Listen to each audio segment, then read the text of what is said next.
or you know, they're just still pictures. This one is active, and that is RamDass when he is doing that number. Here was the anecdote I was going to tell you. I have to tell you this. It's probably good. The camera's off. When we were in the class, he a couple of times during the year, he had private meetings with everybody to give them an assessment. By the way, in that class, he kicks people out every week. I'm telling you, it was like for months. The whole game was, will I make it through the class? He was hard ass. And so he was cleaning them out. Like if someone had said, I think I got to go see this such and such, well, good, don't come back. So he was pretty hard ass about that. And after a while, he didn't do it anymore. And a few times he would have one-on-ones where everybody would just meditate and they'd go in one-on-one, RamDass, and he would talk about how they were doing and whatnot. So my wife at the time and I go in to sit down with him, and he's saying, I think you're hearing it all. He always used that term. You seem to be hearing it all. And after he talked to us for a few minutes, he said, so are you ready to take it to the next level? And we said, oh, yeah. So you ready to give up meat? And he said it like that. And we said, oh, yeah, sure. Yeah, we can give up meat, RamDass. And he shook his head and said, you ready to give up dope? He said it like that. And we said, oh, well, yeah, we could give up dope. We can give up dope. We can give up that. And he said, how about sex? And we went, wow. We started shuffling, doing the shuffle and him and on. And we kind of fumbling around. And we finally said, well, And so then he said, well, I want you to give up meat and use up your stash and don't buy any more dope. And I haven't got the heart to tell you can't have sex. So he told us it's okay for us to have sex, but most everybody, all the single people, they went on celibate. They went celibate, So it was a funny story there. So anyway, that's a wonderful. I got this recently, and I have this hanging in my bathroom, and every morning I see RamDass. He loved to get you. It was great. He was, I don't know, how many of you had spent time with RamDass here? I know Jim had. Anybody? Oh, not many. So not many, a few. So, then his humor and his personality and his just laid-back nature. So I'm sorry. Go ahead. Any other questions? Did he stay connected to his influential family? I missed that. I'm sorry. Did he stay connected with his influential family? Like his personal family that he came from? You mentioned that he... Yes, he did. So the question is, did he stay in touch with his family? His mother died while he was in India, and or he remembered her passing. And so his father was elderly, and he did go back there, and there are actually videos of him out on the lawn, and there was somebody made a movie way back when he first came back. He's wearing robes, all these people coming and hanging out at his place in New Hampshire where he lived at the time. And so they interviewed his father. He said, there's people coming to see him. I don't know what they're doing. And then when his father was quite elderly, he cared for him, changed him. He saw it as a work on himself. And he talked about that, the pleasure he took in caring day to day for his father in his last days. So yes, he did.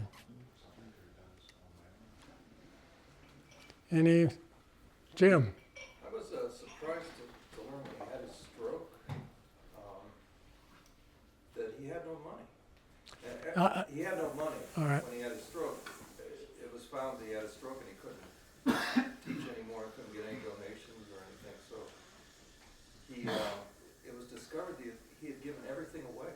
His entire life, everything he ever made, millions and millions of dollars. Yep. And I think it was Wayne Dwyer, who lived in Hawaii, who did a fundraiser for him. Yeah, he did. You have to save RamDass a place to live, and that's how he ended up dying in Hawaii years later. Yeah. So the question Jim asked is that he heard that when he had the stroke, he didn't have any money. He'd given it away. That was true. Gave away all the proceeds from Be Here Now. He never took anything from that. Here's a wild one. All the time I ever spent with RamDass, never paid him a dime. Never paid him. all those times. So try going to see some well-known person for, you're going to pay $500 and you got 5 minutes with them or something.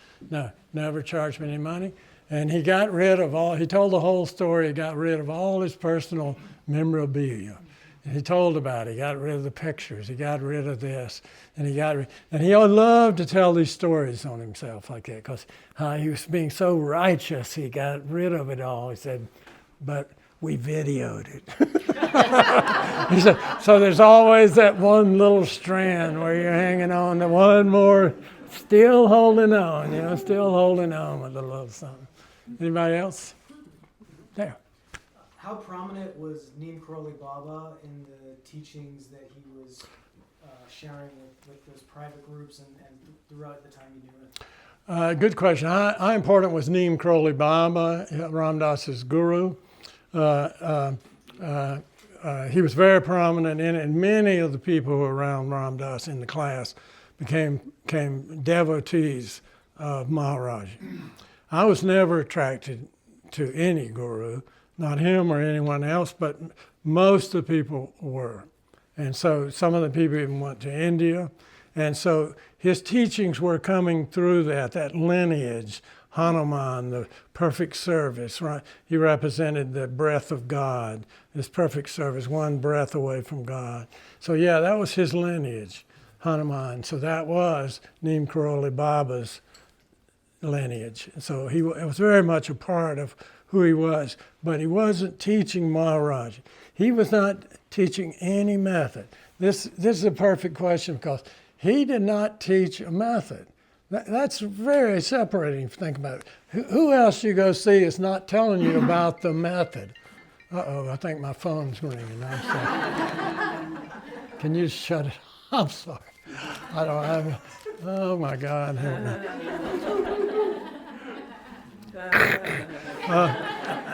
So he was not teaching a method. He would teach. He was teaching how the journey unfolds, step by step, this step, that step. You got to get this step to that step. The raw bones journey of awakening.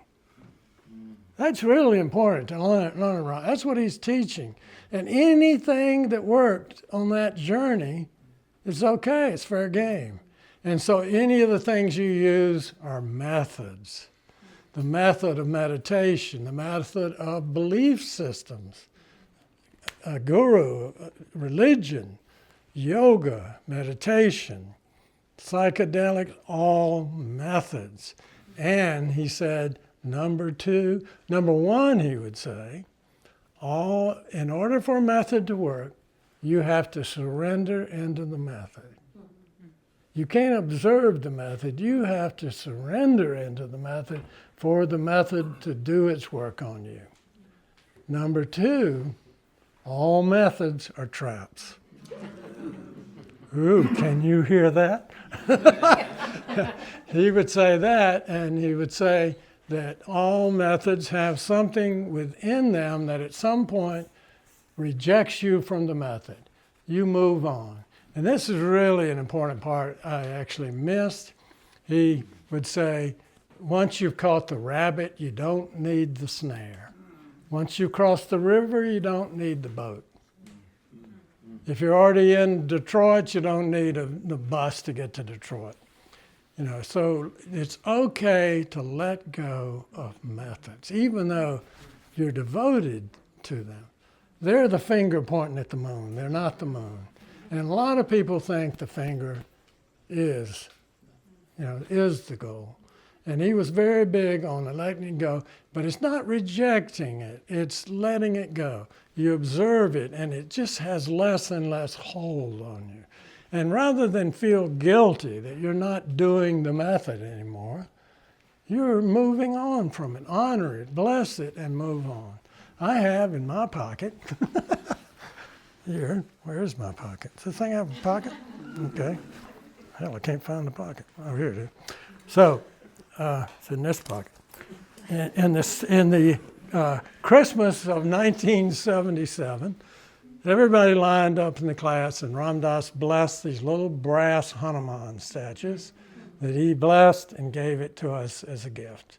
And I've had this since 1977 at my bedside.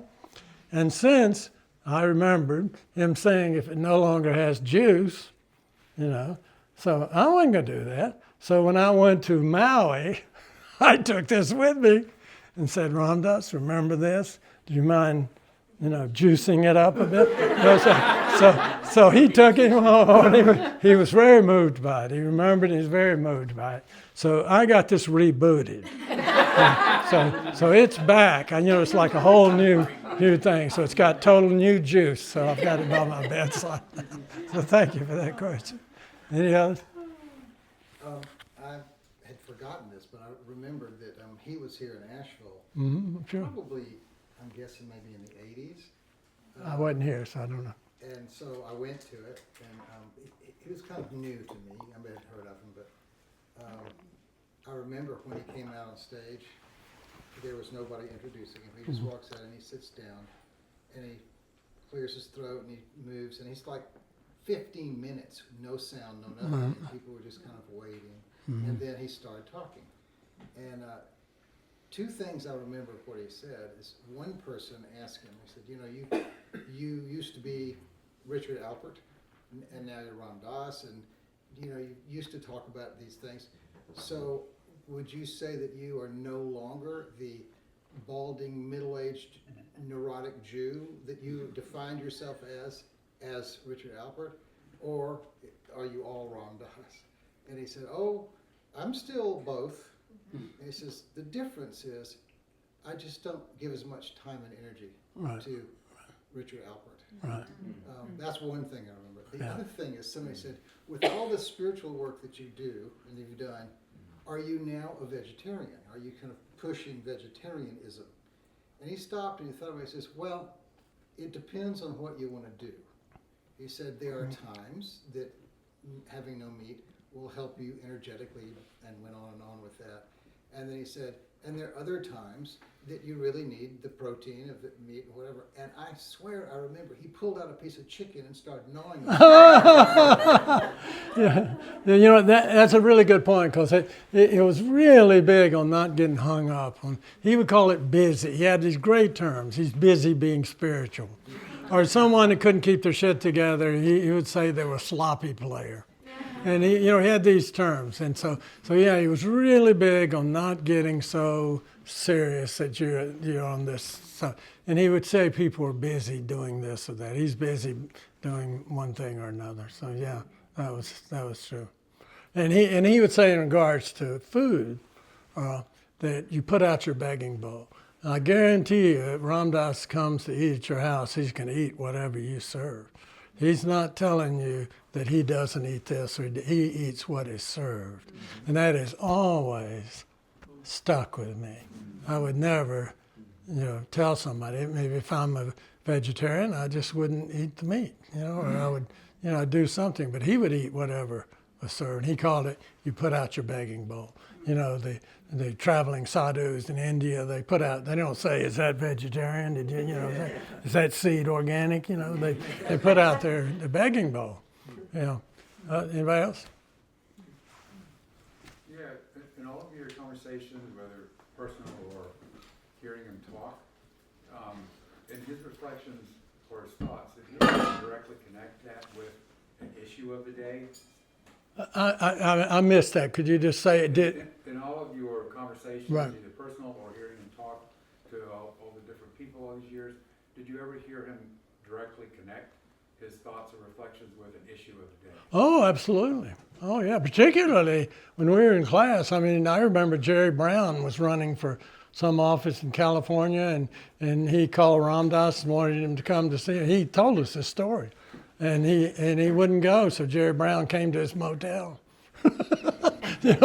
So he, politicians, they were there, and he would tell stories about that. And he told about at one point having George Bush's picture on his puja table, because it was like grist for the mill. He would be declaring at him, seeing if he could rise above that. So for sure, yeah. Here's an interesting thing I was thinking about. In all those private times with RamDass, I don't remember ever asking him a spiritual question. It was an interesting thing. And I was reflecting on that today, because it's like if you went out with your doctor and you started, or your dentist, and you started saying, could you take a look at this tooth? You know, I just didn't feel like it was appropriate.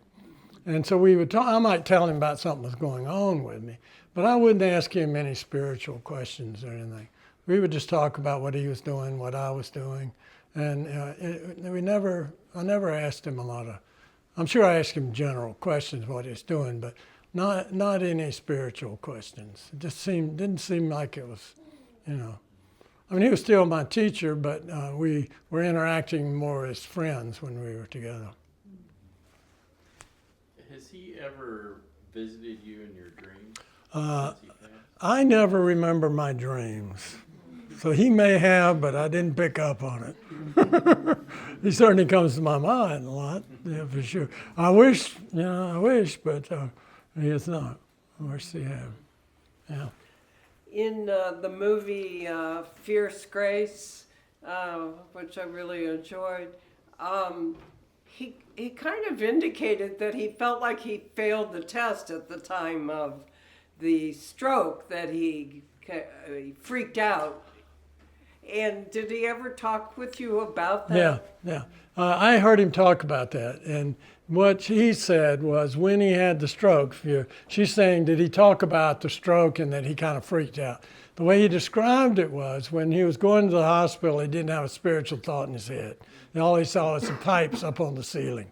So I knew somebody in L.A., an actress friend of mine, and they're all, she said, I heard RamDass is not spirit. You know, they always take it and misinterpret it and don't hear it right. But he was saying that you can just lose it. And he was just saying he's like you and me. He was not, he's not always there. And he wasn't at that moment. I had an interesting experience just today. I was just getting ready to leave to come over here. And I had all my stuff, all my mics and everything in a box, and it's jammed full. And I picked it up, and it opened up and went plat right on the floor. Everything I'd packed, microphones, cords, everything on the floor. And I swear to you, the first thing I said was, grist for the mill. Yeah. So I said, hey, it's all there. But so it actually works. Any other where we're going to have ice cream? Not ice cream, we're having another. Anybody? Jim? Something related to here.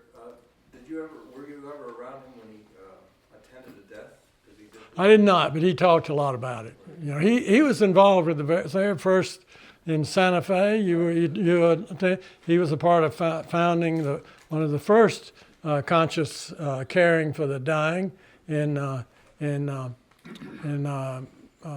Santa Fe. Yeah.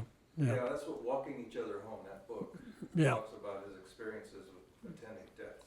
What a great slogan. We're walking each other home. Great book. Just saying. Anybody else? Wonderful. Listen, we're going to have Jane Lawson and I. She's a wonderful member of CCLD. We share a birthday. And so she has been kind enough to bring a cake